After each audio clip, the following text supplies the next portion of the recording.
bien piqué à tout le monde. C'est salut, j'espère que tout le monde va bien. Pour ma part, ça va nickel. Et oui, vous rêvez pas, la légende du SAV est de retour pour une toute nouvelle saison. Et en plus dans un tout nouveau studio. D'ailleurs, pour ceux qui veulent voir le studio en détail, je vous invite à aller voir ma seconde chaîne YouTube qui est Savi Studio. Mais bon, aujourd'hui, on n'est pas là pour parler de ça. On est là pour parler de l'un de mes mangas préférés, qui est Gantz, un pur chef-d'œuvre. Donc voilà, on est go. Ludo, ça fait longtemps, mais bon, allez, générique. C'est l'heure du...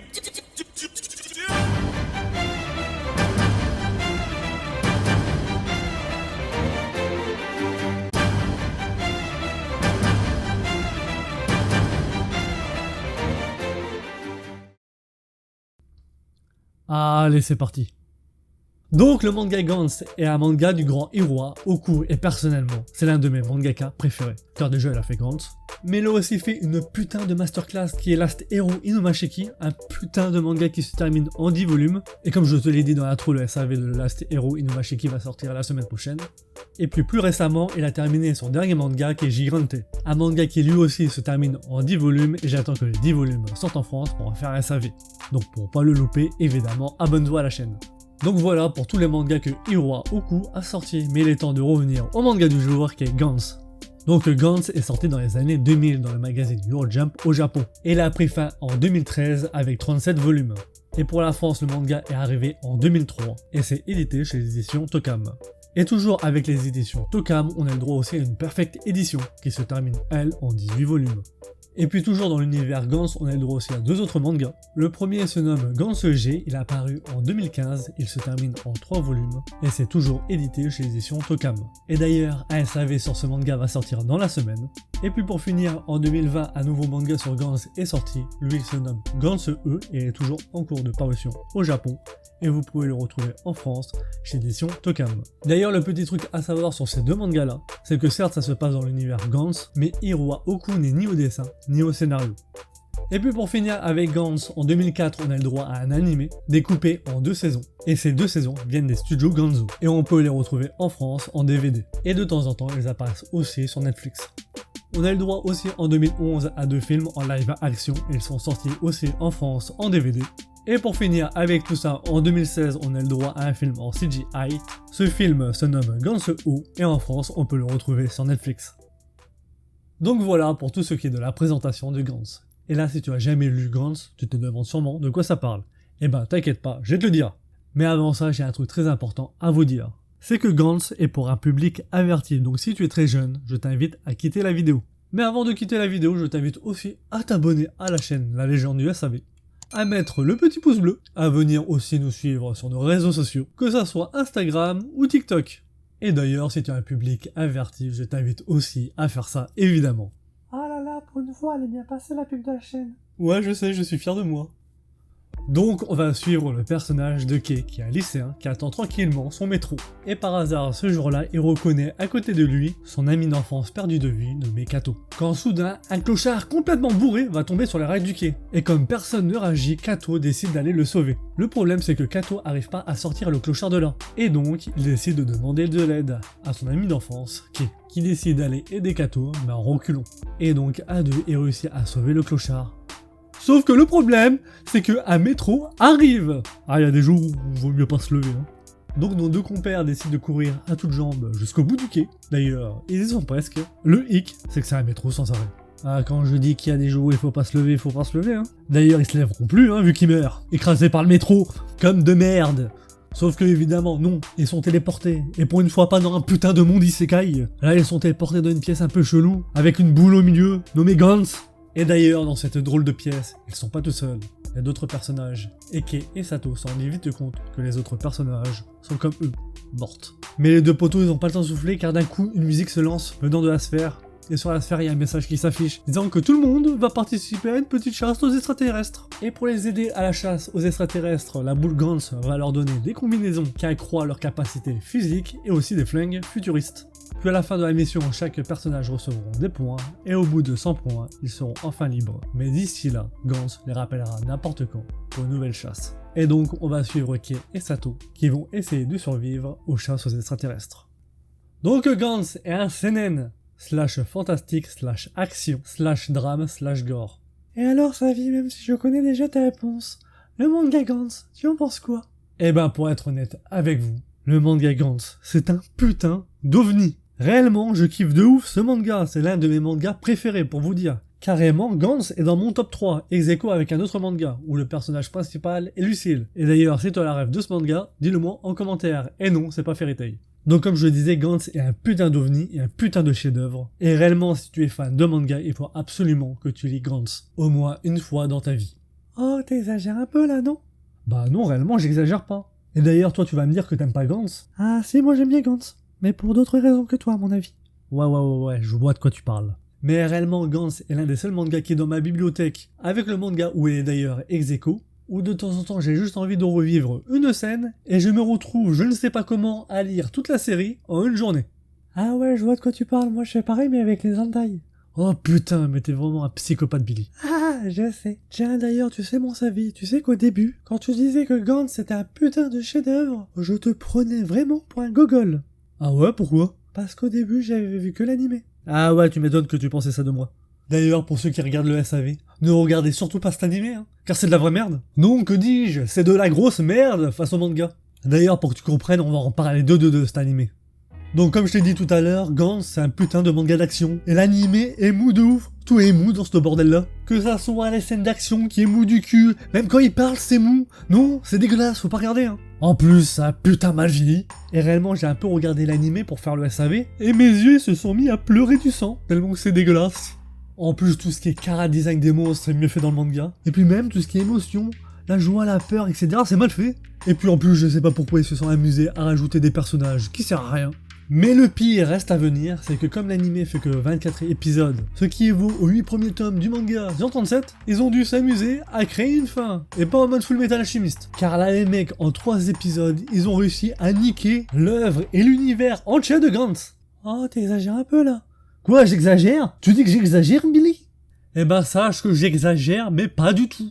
Et pour te le prouver, je vais devoir spoiler. Bon, j'ai spoilé l'animé qui est vraiment de la merde, donc ça on s'en bat les couilles. Mais je vais surtout spoiler un élément du tome 8. Donc si tu veux pas trop spoiler, va au timecode indiqué. Vous êtes prêts? 3, 2, 1, c'est parti pour la zone de spoil.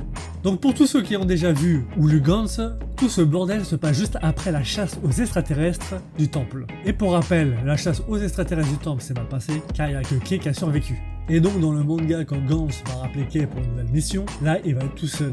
Et vu qu'il est tout seul, il va galérer face à l'ennemi. Il va même devoir fuir et pour une fois, l'ennemi sera pas tué à la fin de la mission. Ce qui va avoir de grosses conséquences. Et tout ça dans le manga, ça va amener un truc qui est génial. Que dans l'animé, non, ils ont fait complètement un autre truc. Déjà quand Gantz va rappeler Kei, il va pas être tout seul. De plus, toutes les personnes qui ont été appelées par Gantz, c'est toutes les personnes qui étaient sur le quai du métro quand Kei est mort. Et là l'ennemi à abattre, c'est pas l'extraterrestre complètement cheaté, mais c'est Kei lui-même. Et l'idée en elle-même, elle aurait pu être bonne. Le problème c'est que les scénaristes de l'animé ont essayé de donner une explication pourquoi Kei a été invoqué chez Gantz. Et c'est là que c'est littéralement parti en couille. Car au fur et à mesure des épisodes, on comprend que Kei s'il a été invoqué chez Gantz, c'est parce qu'il avait pas donné son chemin à une grand-mère. Niquez-vous. Non, réellement, sans blague, mais c'est quoi cette fin de merde? Je préfère qu'un animé s'arrête d'un coup et qu'il me dit va te faire foutre que ça. Vous avez niqué complètement l'œuvre du manga en faisant ça. C'est complètement con. Ouais, je comprends ton énervement, mais bon, calme-toi. Parce que si tu continues comme ça, tu vas te transformer en Ludo. Ouais, t'as raison. Je vais me calmer. Mais réellement, mon Savi, tu gardes aucun bon souvenir de cet animé? Bah malgré que j'ai craché mon venin depuis tout à l'heure sur l'animé, j'en garde quand même un très bon souvenir. Car moi, quand j'ai découvert l'animé Gantz, j'étais au lycée. Et ça fait vraiment très longtemps, car actuellement j'ai 32 ans. Et à cette époque, je bouffais pas autant de mangas et d'animés. J'étais vraiment dans les débuts. Car que ça soit dans ma bibliothèque qui devait avoir 3 ou 4 mangas qui se battaient en duel, ou dans le monde de l'animation, où à l'époque j'avais surtout vu du GTO et du Full Metal Alchemist, et plein d'autres animés qui passaient à l'époque sur Canal+, dans l'émission La Case, qui était d'ailleurs une putain d'émission. Puis après, niveau animé, j'avais vu tout ce qui est Naruto, One Piece et Bleach, du bon shonen quoi. C'était réellement tout ce que j'avais vu. Puis un jour, sur un site illégal de streaming qui n'existe sûrement plus, j'ai découvert Gantz. Et réellement le choc que j'ai eu quand j'ai vu cet animé, je m'en souviens comme si c'était hier. Car je pense qu'à l'époque c'était mon premier seinen. Et je me suis dit, waouh, putain c'est quoi cet ovni? C'est complètement différent de tout ce que j'avais vu. Et surtout dans ma tête, quand je pense à l'animé de Gantz, je me revois moi dans les escaliers de mon lycée en train de penser à ça. En disant qu'hier soir j'ai vu un animé qui n'était pas ouf, Mais j'ai qu'une hâte, c'est de rentrer chez moi pour voir la suite. Puis j'ai pété un câble, j'ai séché les cours et j'étais voir la suite. Et puis quelques années plus tard, j'ai acheté tout le manga à un mec, en ayant un souvenir d'un animé qui n'était pas ouf, mais qui m'avait marqué. Et là, ce fut waouh. Ok, bah ça explique pas mal de trucs. Ah ouais? Ah ouais, déjà, ça explique pourquoi t'es con. Car si à chaque fois qu'une œuvre t'a marqué, t'as séché cours, t'as pas dû aller souvent en cours. Je t'emmerde, même si t'as un peu raison. Après, je me demandais, les 2 films en live action, tu les as vus? Non, ça j'évite, parce que tout ce qui est live action qui est tiré d'un manga, c'est jamais un bon truc, même si j'en ai entendu du bien pour cela. Ouais, je comprends. Et pour l'autre film en CGI, tu l'as vu? Oui, le film Gantz O, je l'ai vu qu'il était sur Netflix. Et réellement, c'est pas mal du tout. Et pour ceux qui se demandent pourquoi le film s'appelle Gantz O, le O c'est pour Osaka, vu que le film se passe pendant les événements de Osaka. Et réellement, le film est pas mal, même s'ils ont dû changer 2-3 trucs. Car les événements du film se passent entre le tome 21 et le numéro 26. Et donc pour que le film soit accessible à tout le monde, ils ont dû changer 2-3 trucs. Les premiers trucs qu'ils ont changé, c'est les backgrounds des personnages qui sont à Tokyo, et aussi le nombre. Et ils ont aussi évidemment caché toute l'histoire qui se passe avant. Mais à part ça, à 2-3 trucs près, ça se passe comme dans le manga. Donc pour tous ceux qui connaissent l'arc de Osaka, une putain de tuerie. Car on va pas se cacher que Osaka c'est l'un des meilleurs arcs de Gantz. Après, si je peux te donner un conseil, si tu as envie de lire Gantz, va pas le regarder tout de suite, car ça va te cacher 2-3 surprises. Par contre, si tu as déjà lu Gantz, là tu peux aller le regarder. En plus, comme je te le dis, le film d'animation il claque de ouf, et graphiquement c'est pas dégueulasse du tout. De plus, le film est sur Netflix, donc pourquoi se priver. Et pour les autres, je vous conseille aussi, qui sait, peut-être que ça vous donnera envie de lire le mastodon qui est Gantz. Bon, et maintenant, je pense qu'il est temps enfin de parler du manga qui est Gantz. Et c'est là que ça va devenir compliqué pour moi. Car vu que c'est l'un de mes mangas préférés, ça va être difficile d'être objectif. Mais là où ça va être galère, c'est vous donner envie de lire Gantz. Car réellement, à vous expliquer le délire de Gantz, c'est compliqué. Car à première vue, le scénario, il est complètement débile. De plus, on peut vite croire que le scénario est là juste pour nous donner des scènes gore avec du sexe en plus. Et on va pas se le cacher que certaines personnes lisent Gantz juste pour ça. N'est-ce pas, Billy? Oui, c'est vrai.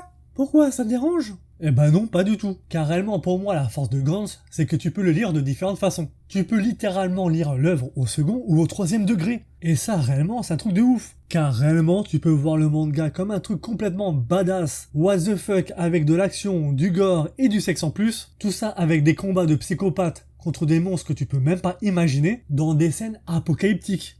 Ou bien tu peux lire Gantz en allumant ton cerveau. Et là tu tombes sur une œuvre complètement psychologique, qui dénonce carrément des trucs de la société. Mais quoi qu'il arrive, ces 2 versions ont un truc en commun, c'est qu'il y a un truc bizarre qui va t'arriver. C'est qu'une main va sortir du manga, elle va te gifler. Car réellement tu es pas prêt psychologiquement pour ce qui va arriver dans ce manga. Et le pire c'est qu'à chaque fois que tu crois avoir tout vu, la main elle va revenir, elle va te regifler ta gueule, en même temps elle va te latter les couilles et te dire « Eh non mon con, t'as encore rien vu ?» Parce que le manga, c'est que ça. Il s'amuse à faire des retournements de situation et des scènes chocs à vitesse grand V. Et personnellement, la première fois que j'ai lu Gantz, de temps en temps je devais m'arrêter de lire le manga pour pouvoir souffler. Et c'est vraiment pas une blague.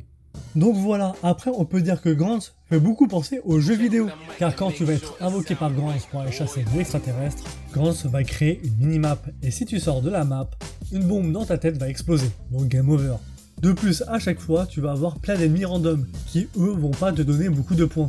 Et puis, à la fin, tu as le boss, la cible de la mission, qui lui va te donner beaucoup de points. Et tout ça, à chaque fois, c'est hyper stylé. Surtout, personnellement, je kiffe quand Gantz va donner les points, car à chaque fois, tu vas avoir un pseudo qui est assez rigolo, accompagné d'un petit commentaire de la part de Gantz, qui est à chaque fois grave drôle, et personnellement, j'attendais que ça. De plus, à chaque fin de mission, tu as qu'une hâte, c'est de voir combien de points a fait ton personnage préféré. Et ça, réellement, c'est grave cool. C'est comme dans One Piece quand tu découvres les nouvelles primes des personnages. Mais revenons à l'univers du manga, comme je le disais tout à l'heure, il fait beaucoup de jeux vidéo. Et ça, on le voit surtout avec les monstres. Car plus ça évolue, plus les monstres deviennent badass. Ouais, mais ça, c'est comme dans tous les mangas, non? Ouais, non, car quand tu passes de l'homme poireau à ça et à ça, il y a quand même une grosse différence. De plus, à chaque fois, les extraterrestres claquent de plus en plus. Et un autre truc qui fait penser aussi aux jeux vidéo, c'est les armes des personnages. Car plus ça évolue, plus ils découvrent des armes de psychopathes. Et c'est vraiment génial. Et là, si je t'ai pas encore convaincu de lire Gantz, je vais maintenant te parler du plus gros point fort de Gantz. Et son plus gros point fort, c'est les personnages. Car chaque personnage a un background et une histoire complètement différente. De plus, à chaque fois, cette histoire et ce background est hyper bien écrit. Et ça fait que tu t'attaches très facilement aux personnages. Le hic, c'est que Gantz ressemble beaucoup à Game of Thrones. Et ça, réellement, c'est génial, car à chaque action et à chaque combat, tu es en stress, car tu sais que ton personnage favori peut y passer à n'importe quel moment. Et ça, littéralement, c'est valable pour tout le monde. Après, un autre truc que je trouve hyper sympa avec les personnages, c'est vraiment je les trouve humains. Surtout dans tout ce qui est réaction. Que ça soit le héros principal, tous ceux qui gravitent autour de lui, et même les figurants. Et réellement, tout ça, je trouve ça hyper cool et très bien écrit. Et c'est d'ailleurs avec ce domaine-là que Gantz décrit beaucoup les choses de la société. Mais réellement, pour moi, le truc qui est le plus fou avec les personnages, c'est surtout leur évolution. Et on a réellement qui changent complètement leur personnalité de départ. Et le truc le plus cool, c'est qu'on va le vivre avec eux. Et ça, c'est génial. Du style Kay, le personnage principal, du début à la fin, il va changer. Au début, vraiment, c'est un petit con que t'as envie de foutre des tartes dans la gueule. Après, il évolue encore plus mal, car sa vie en dehors de Gantz, c'est de la merde et il a qu'une hâte, c'est d'aller niquer des extraterrestres, car quand il est là-bas, il peut se défouler dans les ouf. En plus, il est vraiment doué à ça et il y va toujours à fond, car lui, il a vraiment rien à perdre, vu qu'il kiffe pas réellement sa vraie vie, car il se fait vraiment chier, en plus il est personne et il se fait un peu victimiser. Mais quand il est appelé par Gantz, là, il est quelqu'un. Il est le tueur des extraterrestres, la personne que tout le monde admire et que tout le monde regarde. Là, réellement, tout le monde le félicite, c'est le boss. Et plus Kay va avancer dans ce chemin-là, plus il va regarder les gens de haut et il va avoir la grosse tête. Mais par contre, quand il revient chez lui, il est plus personne. Donc à chaque fois, il attend une chose, c'est que Gantz le rappelle. Et au fur et à mesure, et à cause de plusieurs événements, Kay va devoir changer. Il va passer du petit con qu'il était au début, au mec qui a la grosse tête, à un leader charismatique que tout le monde aime et admire. Et à ce moment-là, Kay a qu'un but, c'est que tout le monde rentre en vie. Et de là, Kay va toujours évoluer vers le bien. Il va passer encore par plein d'autres étapes, mais ça, je vous laisse le découvrir en lisant Gantz. Et vraiment, le truc cool que je trouve avec ce personnage, c'est comme vous avez pu le voir, on passe par plein d'étapes. On le voit vraiment évoluer au fur et à mesure. Et vraiment, à la fin du manga, Kay, tu le connais par cœur, tu as vécu des trucs avec. Tu l'as vraiment vu évoluer et grandir au fur et à mesure de l'œuvre. Ça fait qu'à la fin, tu sautes réellement son bonheur. Et ça, je trouve ça hyper cool. De plus, pour moi, Gantz c'est tellement prenant que tu vis l'histoire. Ça fait que tu vas vivre avec tous les personnages et surtout tu vas vivre avec Kay. Et vu tous les chemins que tu vas parcourir avec lui, à la fin tu le kiffes de ouf. Mais réellement à un niveau que tu imagines même pas. Il y a réellement que avec Gantz et d'autres mangas que je vous présenterai un jour où j'ai vécu ça. Cette relation assez particulière que tu as avec le héros. Et surtout tous les autres personnages. Car là certes j'ai passé beaucoup de temps avec Kay, mais comme je le disais tout à l'heure, tous les autres personnages vont évoluer comme lui. Et réellement au niveau de ça, tous les personnages sont hyper bien écrits et hyper bien traités. Donc voilà pour tout ce qui est personnage, même s'il y a encore beaucoup de choses à dire. Comme tout ce qui est relation entre les uns et les autres, etc., etc. Mais comme je viens de vous le dire, Gantz ça se vit, et si je continue à trop vous en dire, réellement ça va vous gâcher l'œuvre, et l'expérience que ça vous procure. Donc là, on se dirige bientôt vers la fin du SAV. Avant ça, on va passer par une petite zone de spoil, car on va parler en deux de la fin de Gantz qui est un peu critiquée. Et vu qu'on sera dans la partie spoil, je vais aussi vous parler d'un autre truc. Et après toute cette partie spoil, on va parler un peu du dessin, car là aussi il y a beaucoup de choses à dire. Mais bon, comme je viens de vous le dire, d'abord c'est la partie spoil, donc je vais spoiler dans 3, 2, 1, on est dans la partie spoil. Bon, maintenant qu'on est dans la partie spoil, je tenais réellement à vous parler d'un truc. Et ce truc, c'est le couple que forment Tae et Kay. Car réellement, il se passe quelque chose avec ces deux-là. Et pour moi, réellement, ce couple, c'est l'un des meilleurs couples de tout manga et anime confondu.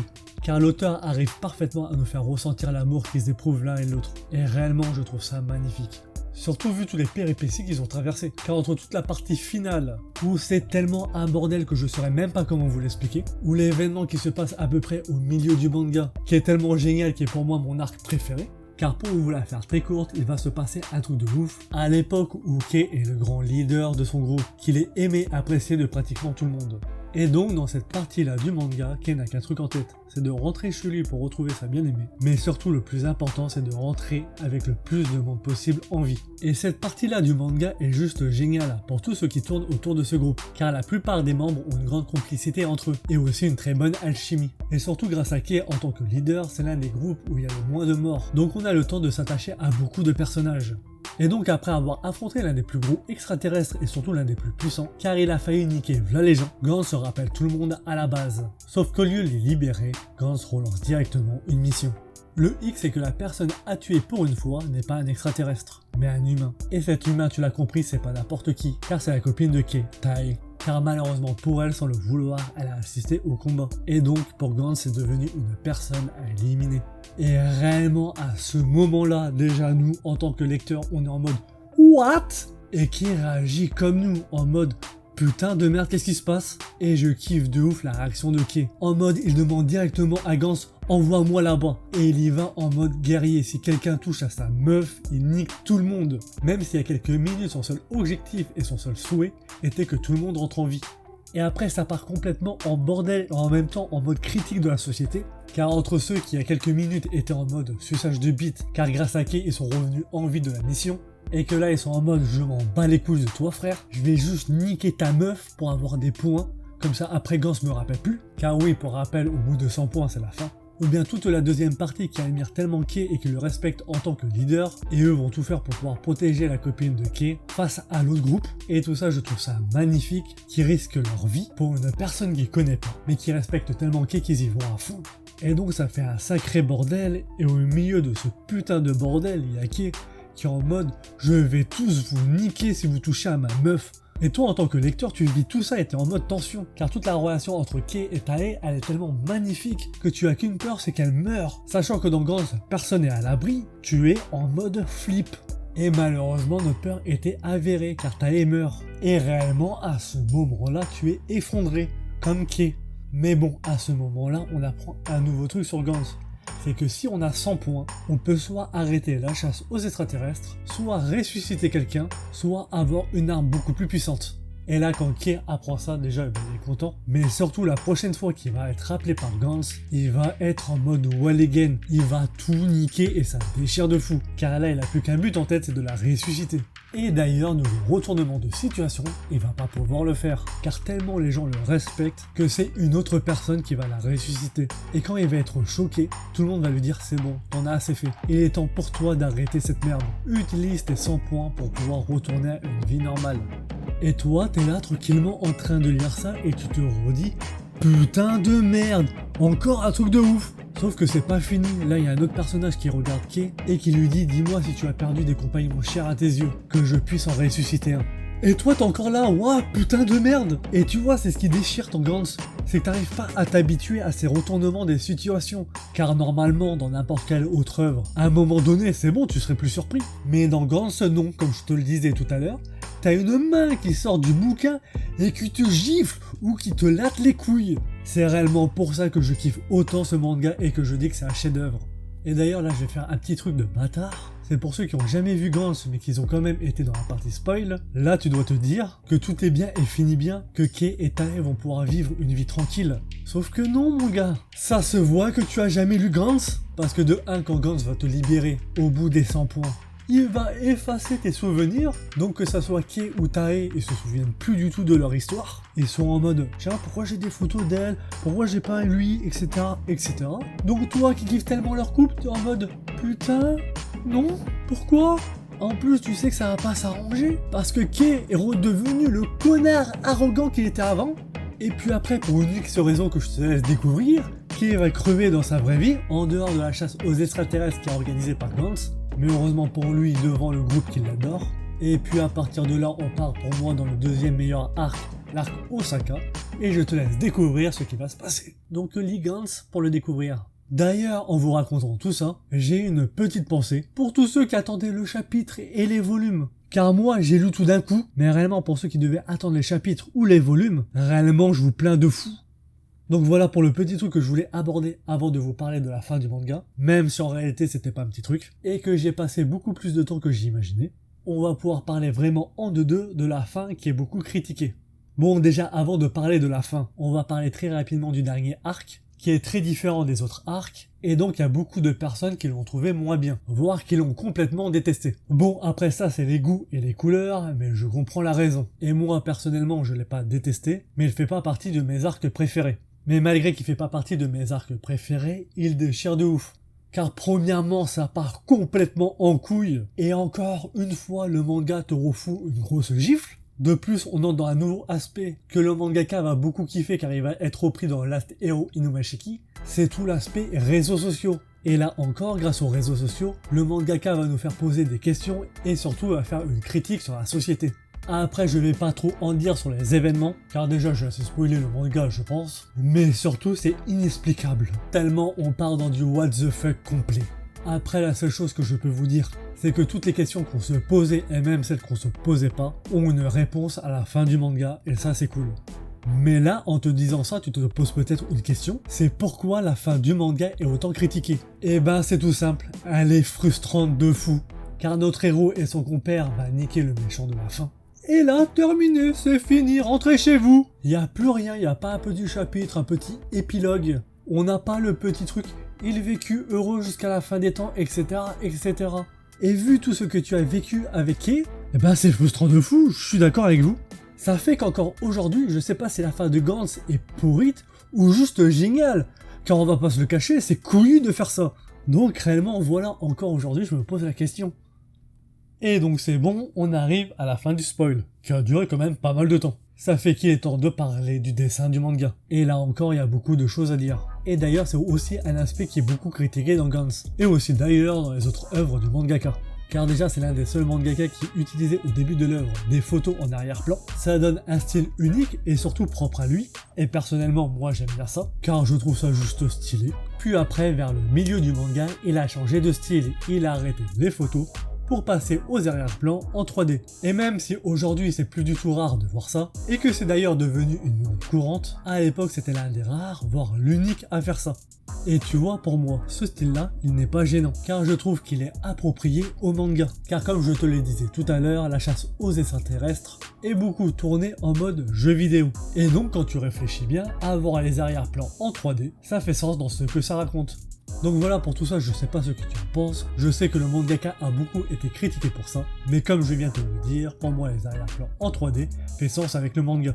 Après, tout ce qui est scène d'action, c'est juste magnifique, c'est du grandiose, et c'est d'ailleurs la même chose pour tout ce qui est scène de carnage. Là aussi, ça envoie du lourd.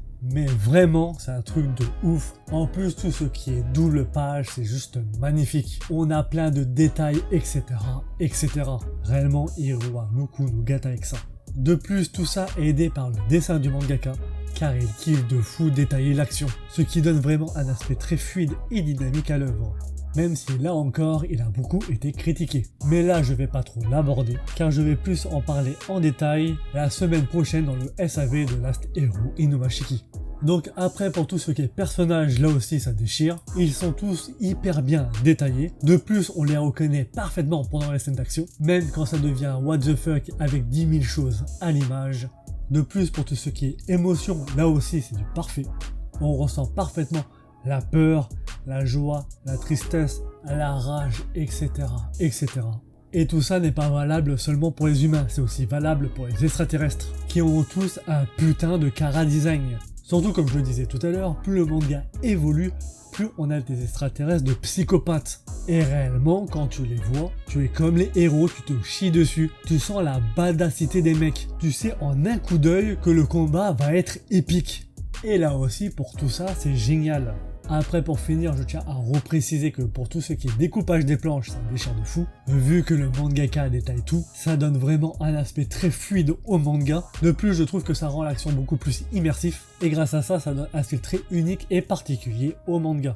Même si, je le rappelle, il a beaucoup été critiqué là-dessus. Mais comme je l'ai dit, on en reparlera la semaine prochaine dans le SAV de Last Hero Inumashiki. Tu radotes, mon vieux? Non, c'est pas du radotage, c'est de la communication. Je fais mon Fabien Olicard. Et le temps qu'on est en partie dessin, même si je peux pas vous le montrer, je tiens à vous préciser que le sexe est beaucoup présent dans Gantz. Et là, vraiment, on est loin du soft. Car déjà, niveau dessin, on voit les bites, les seins et la chatte. Et de plus, les personnages qu'on suit ont de temps en temps des relations sexuelles. Et là aussi, le dessin est très détaillé et très explicite. Et la dernière petite chose à savoir sur ce sujet-là, c'est que je tiens vraiment à vous préciser que tout ce qui est partie sexe dans Gantz n'est pas gênant. Car ça fait entièrement partie de l'œuvre et de la patte graphique du mangaka. Bon, voilà, on en a fini avec les dessins. Et donc, on arrive à la fin de cet SAV. Et réellement, j'espère vous avoir donné envie de lire Gantz ou de le relire. Comme tu as pu le voir, je suis réellement un grand fan de cette œuvre-là. Et on peut dire que je la kiffe tellement que dans cette SAV, je n'étais pas neutre du tout. Et donc, si tu as des critiques à faire sur le manga, l'espace commentaire est fait pour ça. En même temps, dis-moi en commentaire ce que tu as pensé du SAV. D'ailleurs, petite question que je me pose, dites-moi en commentaire si vous kiffez quand je parle d'œuvres beaucoup plus célèbres et surtout des œuvres qui n'ont plus rien à prouver, comme j'ai pu le faire avec Cowboy Bebop. Comme ça, si vous aimez bien ça, j'en ferai beaucoup plus. Car là, on va pas se le cacher, la plupart des SAV que j'ai fait, c'est beaucoup de mangas ou des animés qui sont toujours en cours de parution. Et c'est toujours un peu casse-couille de donner un avis définitif dessus, car la fin d'un manga ou un animé peut améliorer ou détruire complètement l'œuvre. Bon, sur ces belles paroles, je t'invite aussi à t'abonner à la chaîne La Légende du SAV, c'est très important. Active aussi la petite cloche des notifications. Oublie pas le petit pouce bleu qui fait plaisir et partage aussi la vidéo, c'est très important. Et viens aussi nous suivre sur nos réseaux sociaux, que ça soit Instagram ou TikTok. De toute façon, tous les liens sont en description. Bon, tu viens de regarder le SAV sur Gantz, c'était sa vie. Allez, peace! You feel so